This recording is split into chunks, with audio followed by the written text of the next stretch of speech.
از 100مین سالگرد دوستی افغانستان و آلمان طی محفل با حضور محمد اشرف غنی رئیس جمهوری اسلامی افغانستان قبل از ظهر امروز در ارگ تجلیل گردید.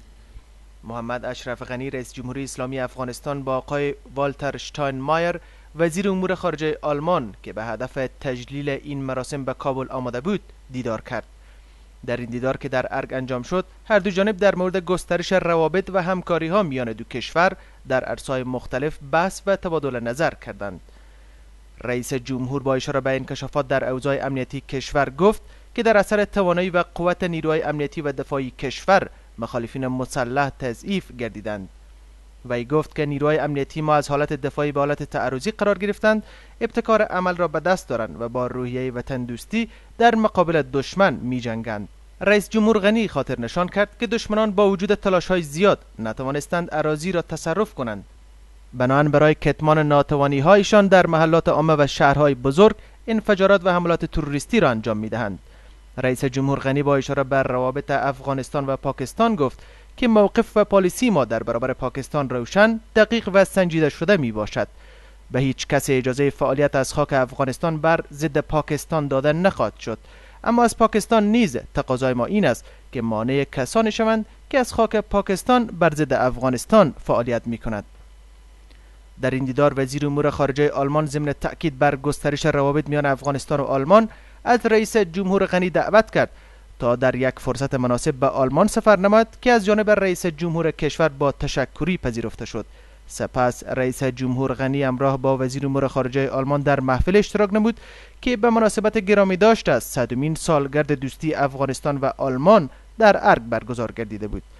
در این محفل رئیس جمهور غنی طی صحبت ضمن ابراز خرسندی و خوشامدید به اشتراک کنندگان در مورد تاریخچه همکاری آلمان با افغانستان صحبت نموده گفت: در زمان اعلیحضرت نادرشاه و بعد از آن روابط افغانستان و جرمنی وارد مرحله جدیدی گردید که عمدتاً دو بخش مشخص داشت، یکی نظامی و دیگر اقتصادی. در بخش نظامی اولین کورس عالی افسران با آموزگری افسران جرمنی آغاز یافت. در بخش اقتصادی عبدالمجید خان زابلی که تجربه قرن 19 افغانستان را میپسندید، ایده های متفکر جرمنی فریدریک لست را به شکل بنیادی و با کمک انجینران آلمانی به کار گرفت، مانند پروژه های زیربنایی برق و نساجی و نیز تأسیس بانک ملی که به دست او جامعه عمل پوشید. در همین دوره بود که سکتور خصوصی افغانستان با حمایت دولت به مهمترین پیشرفت‌ها در تاریخ خود رسید، چه در عرصه صنعتی و چه در عرصه زراعتی. رئیس جمهور غنی با اشاره به کمک‌های کشور آلمان به افغانستان گفت: د اعلیحضرت محمد ظاهر شاه په وخت کې درې لویو جرمني کمپنیو د افغانستان په صنعتي وده کې لویه برخه واخیسته. زیمنس کمپنی د سروبي د برق بند ودان کړ، هوختس په افغانستان کې د دوا صنعت بنیاد کېښود او وختیف د خښتو د تولید په برخه کې همکاري وکړه. د پکتیا د ځنګلونو پروژه د محمد ظاهر شاه په وخت کې د جرمنی په همکاریو یو بل مثال ده.